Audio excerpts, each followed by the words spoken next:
Hello and welcome back to the Mandalorian After Show. We are breaking down Chapter 5, The Gunslinger, directed by Dave Filoni. We have a bounty hunter, we have an assassin, and we have some fan service I can't wait to talk about with my crew. Stay with us. I'm Maria Menounos, and you're tuned in to AfterBuzz TV, the ESPN of TV talk. Now, let the buzz begin. Welcome back to the ship, Star Wars fam, Mandalorian fam. We're back, baby. Look at this crew I'm with. Gunslinger.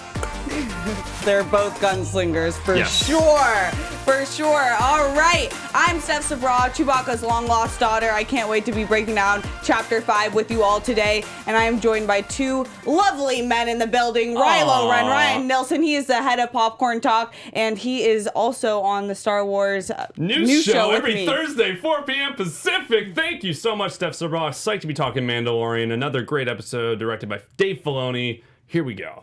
And then Grand Moff Christian Bladt to the left. It's always hard to follow Ryan because he's so big and so excited, and I'm just barely. But he's our longest Star Wars fan in the building. Okay, that's a really nice way to say that I'm the oldest. Longest. Well, I've seen you have every a movie lifetime in the of knowledge, baby. Yeah. No, look, I'm Return of the Jedi Yoda. Yeah. Yoda. He's the wisest. Yeah, I'm so wise, but I can barely move at this point. I just want to go to sleep. And he'd rather die than tell Luke his father's Darth Vader. I just want to go to sleep and then disappear. Is that so wrong? Well, we're so happy to have you. We are kind of sad. We said this in the last episode. We are missing Grand Admiral Zia Anderson, our other Marvel News Daily woman of the hour with Christian Bladt. This is a shout out to Zia. I'm just happy to have somebody attractive sitting next to me. All right, we miss you, Zia, but we have a really fun episode regardless to be breaking down. Like I said, directed by Dave Filoni. We're going to break this down with Tatooine and the introduction to a new character. We have Mandalorian just completely forgetting about his parenting duties. Which is what we talked about last week. That's clearly not in his skill set. Yeah, and then he's got a flamethrower, but not, he doesn't have like a diaper change lever. Yeah, he's learning. And then we get introduced to a bounty hunter, and in the cantina, this is kind of that fan service we're getting, as well as just the planet we're on in general. And then the ending with the assassin that we are also introduced to, Ming-Na Wen's character, Fennec Shand. I've been really excited to see. Same here. So before we dive right in, what was your overall thoughts, Ryan? Overall thoughts, another kind of this week's adventure episode, but I was so impressed by the level of detail. Oh my goodness. As a lifelong fan of Star Wars Battlefront, not talking about the more recent games from EA, I'm talking about like the original LucasArts games for like the first Xbox, PlayStation 2. The level of detail from the Mos Eisley spaceport, even going back to A New Hope, it was perfect. It looked just like it did in those games and in those movies. They recreated it perfectly. I was so impressed by the level of detail in this episode. My goodness, I was freaking out. Mm-hmm. And I have to say how excited I was that one of my predictions came true because this episode started with a space battle. I was always expecting, like, at some point, somebody's going to catch up with Mando in space, not at a spaceport or wandering around in the desert. So I was really glad that we finally got a space battle on this show, and it only took 5 episodes. I know that I might have a different opinion on this, but here's what I thought was cool about Tatooine. At first, I was like, okay, really? No other planets we could go to? That planet was really far in the middle of nowhere from episode 4. Guess it's just right next to Tatooine, no problem. Yeah. But the reason why I think it's cool, think about Tatooine, think about Mos Eisley in particular, the cantina in A New Hope. And it's just buzzing with activity. There's people spending money. It's like Mardi Gras in there. Right. They don't allow droids in the bar, but now they're serving. So that just shows how much more open and accepting the New Republic is. So there you go. Wow. Yeah. I do like that we were in Tatooine. There's so much callback to it. I mean, Anakin grew up there. We had it 5 years earlier from this time sequence. We had where that's the other thing is that Jabba the Hutt has been killed in the last 5 years. And Boba the Fett was setting down a Sarlacc pit. Yes, he was, Steph. Yes, he was. He's not really like he's not like the guy who runs Tatooine. I mean, Jabba the Hutt was like, I don't know. He was the Godfather. Al Capone, the Godfather, Sammy the Bull Gravana, everybody rolled into one because of how massive he was. But I think that that was why I was really interested. I'm like, this is not the same Tatooine that we saw in A New Hope. And granted, we didn't see the spaceport or Mos Eisley in Return of the Jedi. But, so I guess that this is maybe, let's say, 7 years after that. Just the difference, I thought it really illustrated something that we wanted to see more of, what things have been like in the galaxy since the fall of the Empire. So as much as I felt like I know why they're going to Tatooine, because we all like Tatooine, because it just, tugs at our heartstrings.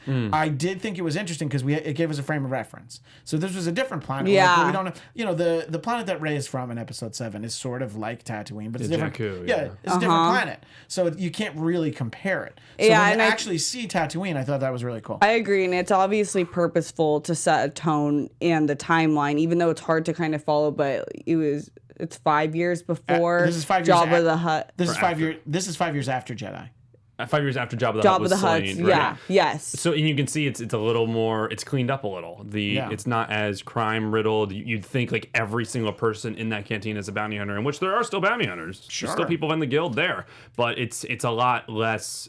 I think it's a lot less dirty. Like it's more safe. But the interesting thing too is that the robot tells Mando that the guild doesn't operate on Tatooine anymore. So he's like, I'm looking for, non-guild sanction work. And he's like, yeah, I can't help you with that, buddy. Yeah. So I think the fall of Jabba the Hutt, you really saw Tatooine get cleaned up, Let's have a standalone episode about the politics of Tatooine. I'm with that. Yeah. I'm with that. So before we get right into the topics that we're going to be breaking down, I do want to let you guys know that we're also going to be having our special segment, which is our Director's Corner from Ryan Nilsen on Dave Filoni for this episode. And then we will have some news and gossip and wrap with some predictions. So let's dive into the introduction to really Amy Sedaris after the space fight, which I did love. I love that scene. It was a very classic space battle. Yeah. And I like the retro look of it. I didn't need to be really high tech. I actually like this arcade type feel. It was an arcade type feel. His ship gets hit a few times.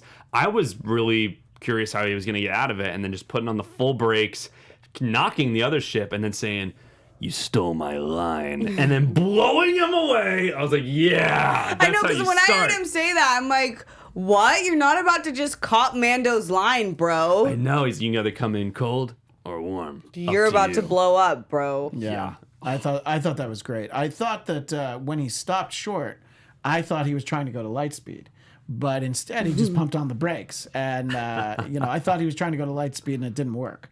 And then I was like, nope, he always knows what to do. Oh, that Mando. That Mando. Such a sitcom version of the show. Yeah, if they did a sitcom version, it would be, that's our Mando. And what's great is he said you can either come in cold or warm, but if he blew up the ship, then you lose Baby Yoda. So he couldn't destroy the ship completely. That's a great point. Yeah, there's some power to. Yeah, power to having that bounty. Because we've established, I think, in episode 1 that if you deliver Baby Yoda dead, you're going to get half of the bounty. But you have to be able to prove that you have him. And if you blow up a ship, he's not going to be on there anymore. So yeah. That's a great point. Agreed. So they land in Tatooine, and again, Mando says no droids when fixing his ship. And this is the introduction to Amy Sedaris' character, which I absolutely love. I love her, and I love this character. I thought it was very classic Star Wars character to be introduced. What did you guys think about this scene and Mando's decision to leave Baby Yoda on the ship again? Yeah, he tucks him in and goes, wait here. And then goes to the Cantina bar. Yeah, Amy Sedaris' character, it's Peli, I believe, is the full name. Like Peli Pan, but Peli Mado. She came in pretty hot. I was like, wow, this is a pretty big character. And I got used to her after a while, and I really ended up liking her character quite a bit. It reminded me of a ton of mechanics here in Los Angeles that are just like, yeah, you're going to need to get that fixed. Oh, how'd you even land this thing? Like, that was really funny and very sincere at the same time.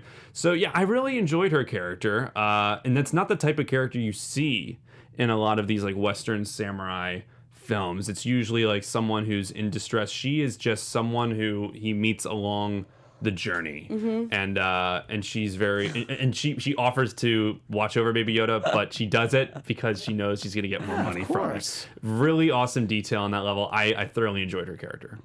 Yeah, I was really excited to see her. I thought it was fun. And by the way, Steph, if you get that wig, that should be your Halloween costume. Or You go know, to Comic-Con I was just thinking that. because that wig's amazing and it would look great on you. Yeah, I agree completely. I know I could rock that little jumper. I'm with that. Peli motto. I did like seeing the those little prequel droids. I don't even know what you call them. The little tiny ones. We hadn't seen them. I don't remember seeing them outside of the prequels, obviously because they were filmed after the original trilogy. But I don't think we've seen them in 7 or 8. Yeah. So it was cool to see them, and it would make sense because somewhere like Tatooine, it's all old stuff. Last episode, there's just an old AT-ST around. It's just like, yeah, I mean, they still work. It's just the Empire didn't really use them anymore. So I thought it was cool to see them, and then I also love Mando in his just anti-droid policy. Yeah, what? Bro, it's 2019. Let's be more accepting. Come on. The droids killed his family. Yeah. That's why he doesn't like them, I think. I know he's got to be a little more accepting to maybe Mando older likes droids. free thinkers. Yeah. He's anti-droid for sure. But what was cool is that hangar is where Han Solo's ship was in A New Hope. Like, Is it Docking Bay 54? there's it's the Mos Eisley spaceport. Yeah, yeah. in So that I see sense. what you're saying. Like, Yeah, it's yeah. so. Oh, I love that. I know it's fan service, but man, that is fun. And if anyone played that video game, Star Wars Battlefront, like that was one of the main maps, and it was literally like you were in the video game. I Yeah. love this show. Well, speaking of Han, I also feel like there was a major call to Han in the cantina when we get introduced to the new bounty hunter. To me, I kind of was like, are they trying to make this a Han Solo type character? And I was almost like, ugh. But I'm gonna be honest, I'm curious what your opinions of this new bounty hunter that we're introduced to. To me, he seemed too clean, cocky, and I wasn't really sold completely on his character. I think he did a fine job, but it wasn't my favorite episode. If you want to compare him to Han Solo, you compare him to Han Solo and Solo, because it's like, this is my first job. So that's why he's still clean. He still has some bounty hunter instincts. There's some moments that he plays right that I think he's underestimated by Mando and Ming-Na Wen's character. But I think that he works as like the guy who's trying to look tough. Like Ryan, if he had a leather jacket on, you'd be like, cool story, bro. Just like that. Yeah. Just Right? like that. I couldn't agree more. Shade! I He's was not here. I have to make fun of somebody. I was a little worried about his intro too. I was Yeah. like, wow, we're getting another cocky, like really overconfident person. And then Took me a while to like Han, actually. and then he just nice, but he comes, he gets real, and he goes, no, man, it's my first job. Like, Yeah. You can even keep the money. And I'm like, I get that. And Toro Calican is his name. But by the way. Mando was, I think, gonna pull a fast one because he goes, yeah, just give me the tracker and I'll meet you there. And then he breaks it, and I was like, oh, okay, this guy is a little bit more than meets the eye. He's a little That's what I was smarter. talking about. Those are the instincts. It's like, if you want to be a bounty hunter, you don't just hand it over. There are a couple of times where Mando asks him to hand something over. He's like, no, I'm good. You go ahead. Yeah. But destroys it, so now he has to meet with him. I memorized it. I memorized it. Nice. Yeah, I agree. He did have some good points. And actually, in the beginning, I thought to myself, hey, I wonder if Mando is going to connect with him and kind of build a friendship with him so that when he does enter the guild, he has eyes and ears on the ground of a trusted person in the guild to kind of understand or know what the guild is planning against Mando. But obviously, that's not what happened. So we find out that he is tracking Ming-Na Wen's character, Fennec Shand, who is this master assassin that I was really excited for because obviously another Asian American in the Star Wars universe. Really, really wanted to see it. Unfortunately, we're only going to get her one episode. But what did you think about her character? And that I did think the chase for her was awesome. That was probably my favorite part of the episode. Really cool chase. I loved how they built her character up in that, oh yeah, I'm after this with this woman, Fennec Shand. He's like, are you part of the guild member? Yeah. He's like, clearly not, because she's like the most deadly assassin ever.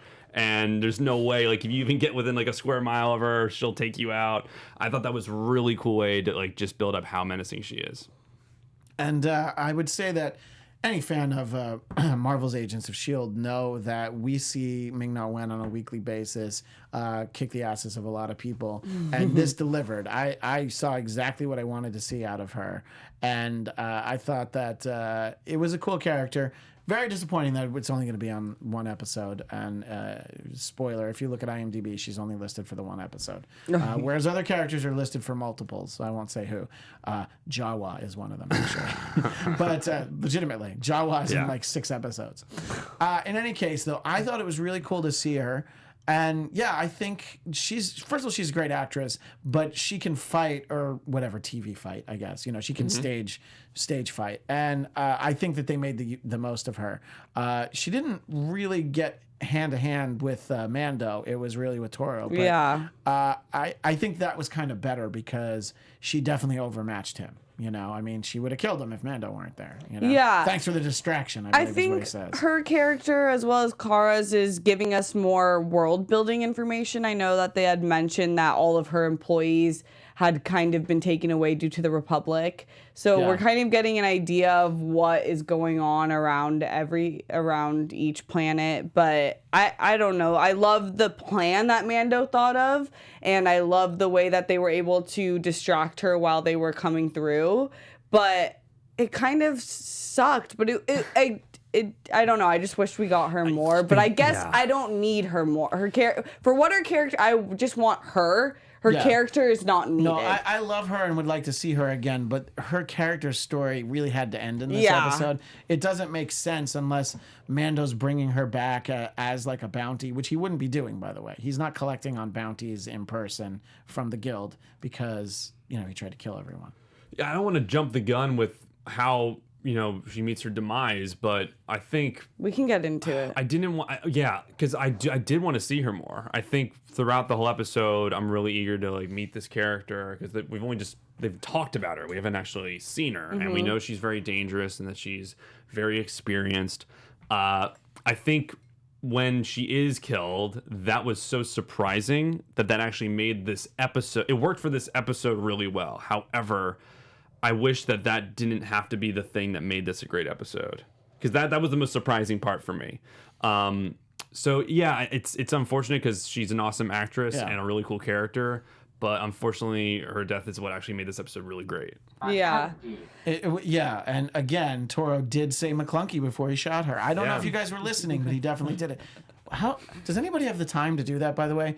Go through Mandalorian and before every kill shot, just add in a McClunky. Please. We already have the That's the fan service we need. I'm not going to do it. I'm not going to try and make one of these fine people do it. But if you out there want to do it, I will watch it. I'll watch that montage. Look, there are some people in the chat that are talking about, our friend Ivan Soto is one who says, like, well, don't assume that she's dead. Why is there that scene at the end? The scene at the end is to show us that there's somebody else on the trail, and we don't know who it is. I think she's dead. She might not be. No, she might not be. But I do think she got a cheap shot at her. I mean, she was cuffed and she got blasted. It was the only way that Toro was going to kill her. But it did lead to a cool story arc for him. Again, he's not my favorite character that we've been introduced to, but I think that lead up to where he finds out that Baby Yoda is this really big bounty and the Mandalorian is highly sought after, and bringing that to that final, not the final scene, but the second to final scene. I thought that was a good scene too. What did you guys feel about that build up? The build up to their little showdown, I thought it was fantastic. I mean, again, this show, it was another entire storyline to just show how resourceful Mando is. Everything from like the lights, the blinding, and like teasing that into the end. Really cool. So I was very, very pleasantly satisfied by that scene. Yeah, and I did like, sort of, to go back to the scene before first, that it did show us that Toro's a little bit more resourceful than we thought. That, you know, maybe given time, if he had lived, he could have actually been a fairly resourceful bounty hunter. Not a Mando level, but at least like Dengar, you know? I mean, he could have been a 4 LOM. You want to talk about fan service. I'm just shouting out Empire Strikes Back bounty hunters. But, so I thought that was like, I was legitimately surprised. Because, look, if you have somebody that is that level of a killer saying like, so just take off my handcuffs. Never take off their handcuffs. There's no reason to take off her handcuffs. Even if you are going to work with her. It's like, No, you go ahead and leave those on. Yeah. We'll ride back together. Yeah, I'm cool, bro. Yeah. I'm not gonna do that. I don't want no But problems. the actual scene in the spaceport, the shootout was great because that did show the extra layers of resourcefulness that Mando has, and it was like, hey, you remember these flash things? You were doing this before, and you just got beat by it, dummy. Agreed. Yeah. So I thought that it was cool to see, but the whole thing is like, why? It goes back to what we asked, I think, in the last episode. Why are we parading around with Baby Yoda? Toro knew that he had Baby Yoda. He didn't have to know that. And I know Amy Sidar is probably outside. He is not sly with Baby Yoda. I mean, he is just...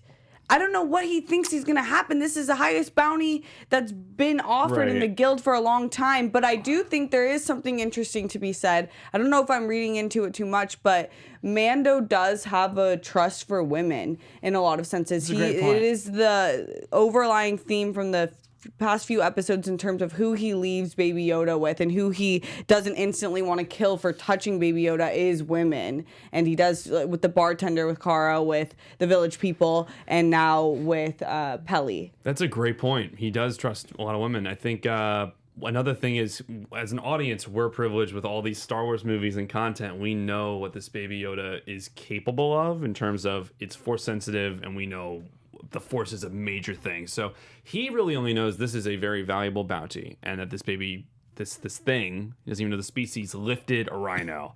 He's probably really confused about it all and doesn't know just as much how valuable this is as we do as the audience, although he does know it is valuable. So I think every episode he's learning a little, like, more and more, okay, I really gotta keep my eye on Baby Yoda a tiny bit more. Maybe that means getting a new partner or someone to ride along with the ship. I don't know, but yeah, That's he what I definitely needs thought to get better Cara at was it. going to be. Yeah. Well, you may or may not see her again, so who knows? I Who mean, knows? she's on all the posters, so I would... There were Ming-Na Wen posters, too. I know. And IG-11. Oh, yeah, There were. IG-11. Well, maybe we'll get IG-12, by the way. We So could that'd get be great. 12. Yeah. What about the Tusken Raiders? So when they're first tracking Ming-Na Wen's character, Fennec Shand, and they stop, and he's like, hey, hold up.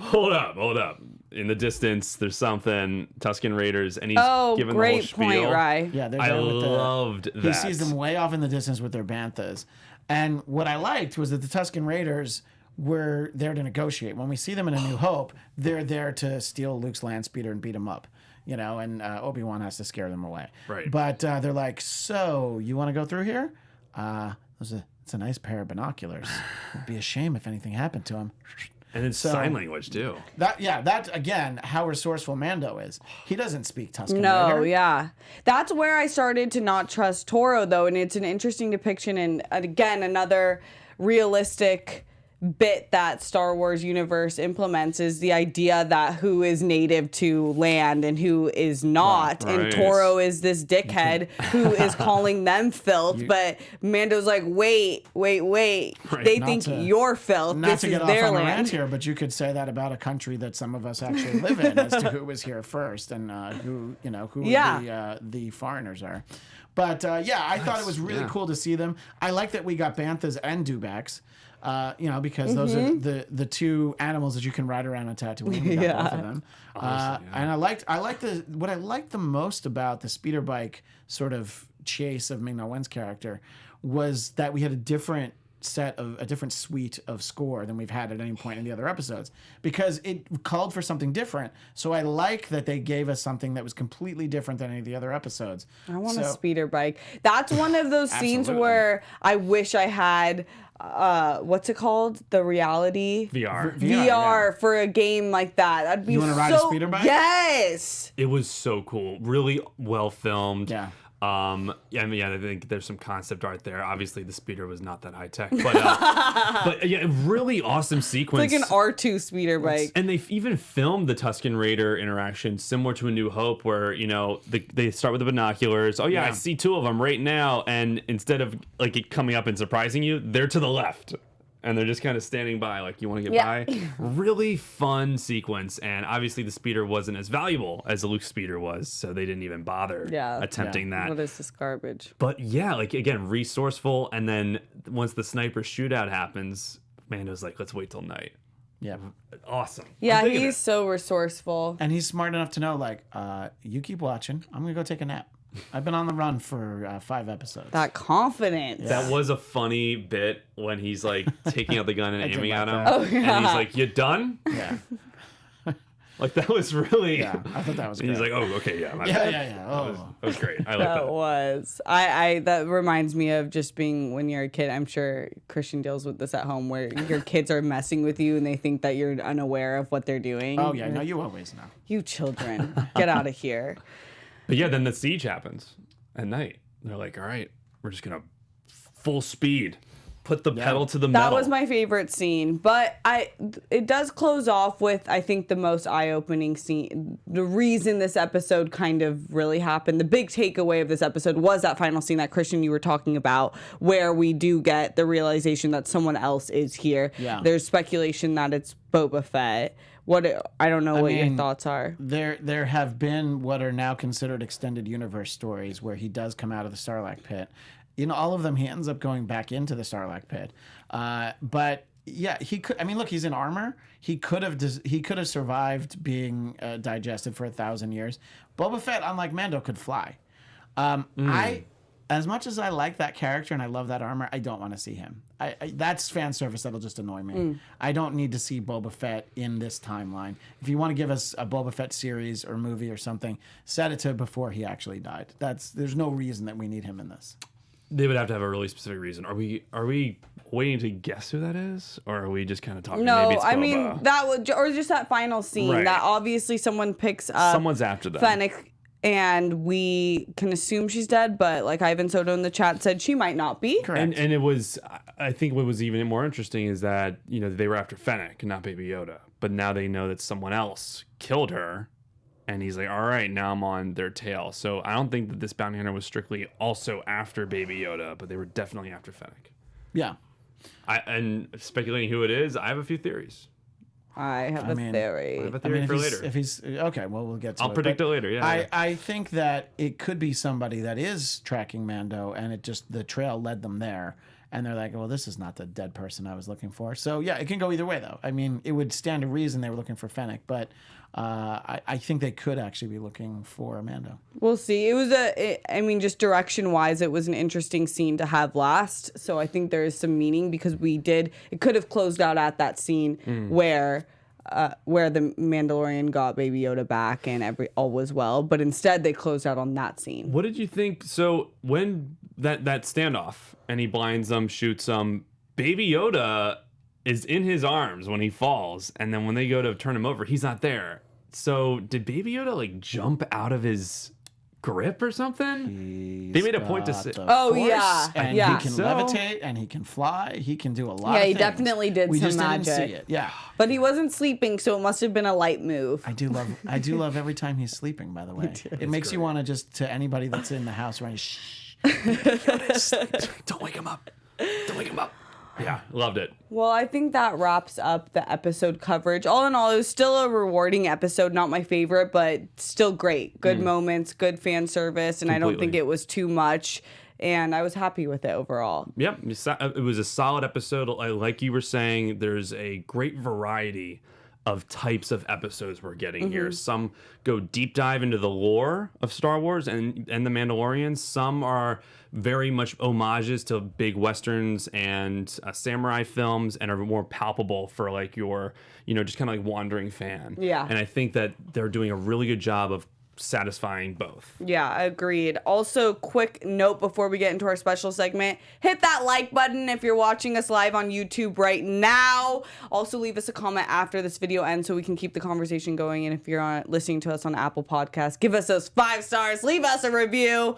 We love the love, baby. 5. All right, to you, Ryan. Yes, so the director's corner for this episode, Dave Filoni, who also directed the pilot episode. Dave Filoni is the biggest Star Wars person out there, maybe besides George Lucas. This guy, wow, just a quick background on him. And there's a really interesting article, by the way, on StarWars.com. Dave Filoni, his first thing that he was brought on with Star Wars, he was actually brought on before the release of Revenge of the Sith. He was asked 2 months before the release to look at it and watch it because they knew he was going to be helping out with this little Clone Wars TV show, the time between Attack of the Clones and Revenge of the Sith. And they're like, hey, take a breeze, give some input, and it's kind of unknown to this day if he really did make any changes to Revenge of the Sith, but we know he was in the room. He talked to George before that movie comes out, so his stamp is somewhere on that movie. And Revenge of the Sith is probably the most well-praised of the prequel films. So this guy, showrunner of Star Wars Clone Wars, Star Wars Rebels, the new Resistance show, he is all Star Wars for the past 15 years. This guy, it's in his blood, and now he's in Mandalorian directing the pilot, and just, you know, he's basically the co-showrunner with Jon Favreau. He knows everything. He is George Lucas's Padawan. This dude has added so much to the lore, and I'm going to get into my prediction a little later, but there are characters he's introduced throughout the years on these shows that I think might make cameos or might even become big roles in The Mandalorian moving forward, but he has certainly made his stamp on this universe, and I implore you to check out the episodes that he directed and did with the Clone Wars, especially the final season. If you have Disney Plus, if you're watching this show, you can watch this. Go to the final season of Clone Wars for now. It's returning in February. There are 3 episodes that are just Yoda, and following Yoda going to these different planets. It is amazing. If you're a big Star Wars fan, love the lore, love learning more about the Sith and Jedi, check these out. And that's all Dave Filoni. Man, shout out to Dave. It is fun learning more about him and how he is George Lucas's Padawan. Yeah. He's known for the cowboy hat. The dude loves Westerns. He's great. Yeah.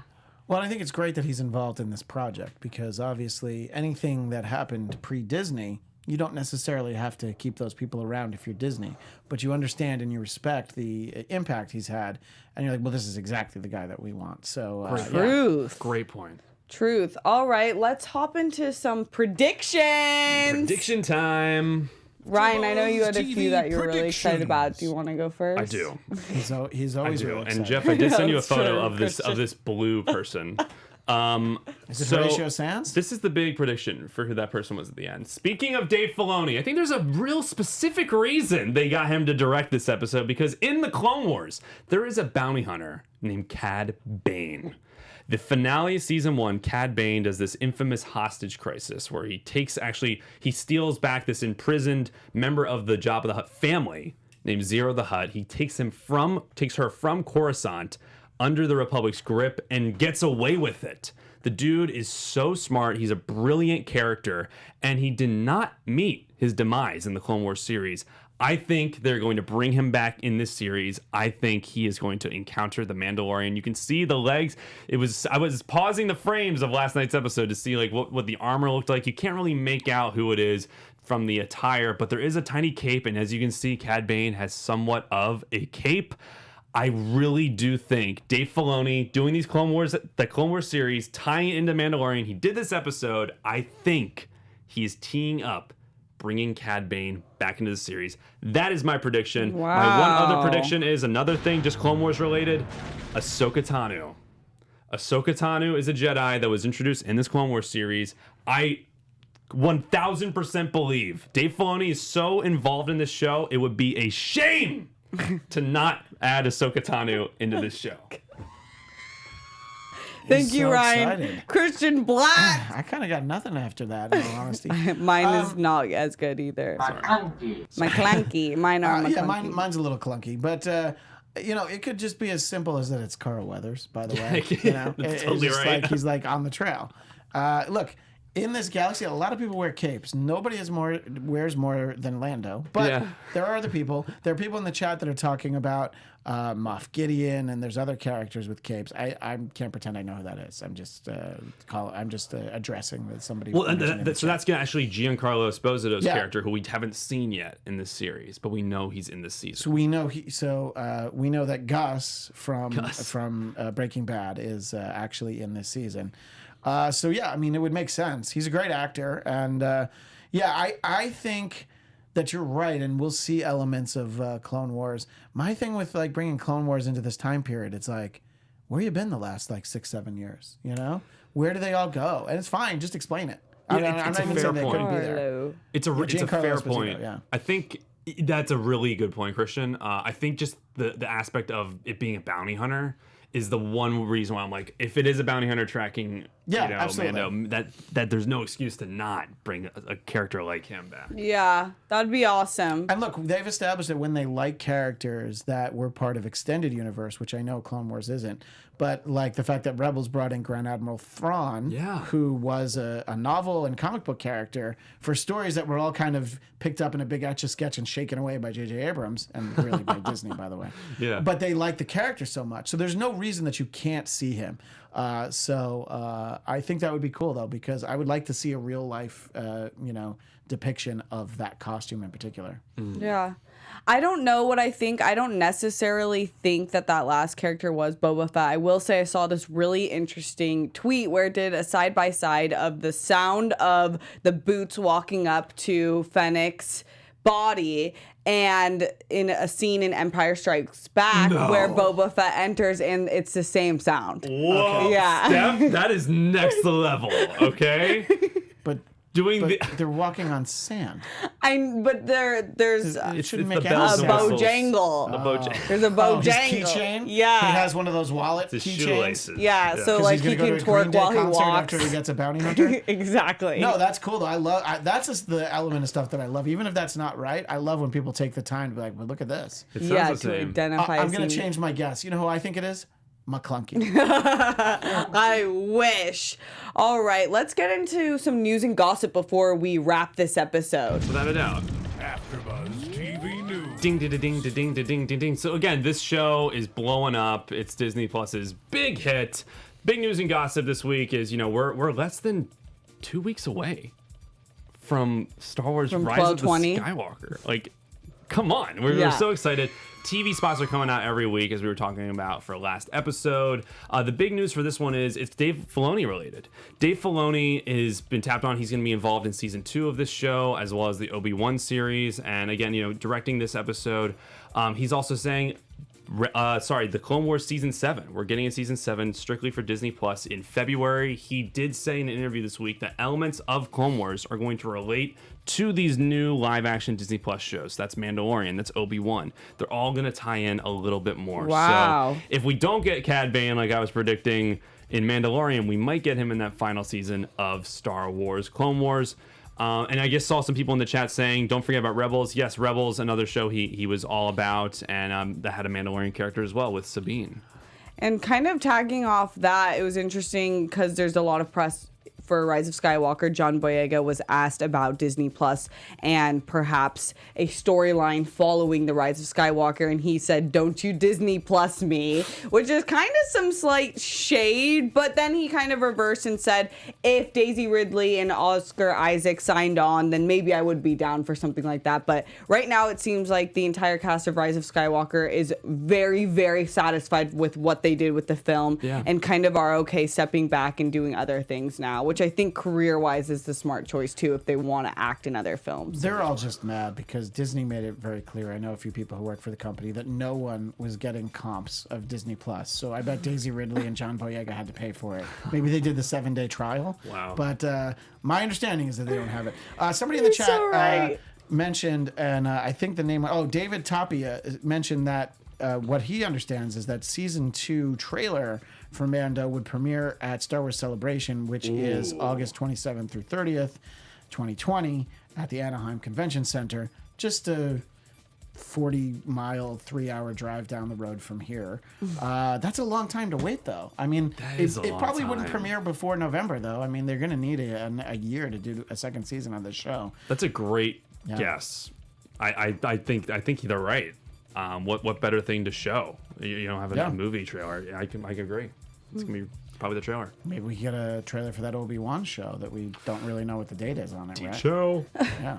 Well, that unfortunately wraps our coverage of Chapter 5. We will be back next Friday. Yeah. But no, what next week is Friday. The Okay. week after is Wednesday. The episode will be released And we may Wednesday. or may not be here on Wednesday. We'll let people know next week when we'll be here. Yeah, we'll tweet out our schedule, but we will definitely be back next Friday. In the meantime, Christian Bladt, where can the people find you? You can find me on Twitter and Instagram at ChristianDMZ, and of course Thursdays over on the Popcorn Talk at 1 p.m. Pacific for Marvel movie news with our friend Z Anderson. And you can find me at Ryan Nilsen on Twitter, Nilsen, and at Ryan Nilsen _ on Instagram, and every Thursday at 4 p.m. Pacific with Steph Sabraw for Star Wars News. I'm Steph Sabraw. You can find me on Instagram and Twitter at Steph Sabraw, Sabraw. Until next week, may the Force be with you. Our founder, Kevin Undergaro, and me, Maria Menounos, would like to thank you for tuning in to AfterBuzz TV. Remember, we're not just the first, we're the biggest in the world, and we're the only destination for all your favorite TV shows. Whatever you crave, we've got it. So go to AfterBuzzTV.com and check out our lineup. Buzz you later. The views expressed herein are those of the hosts only and do not necessarily reflect the views of AfterBuzz TV or its owners or principals.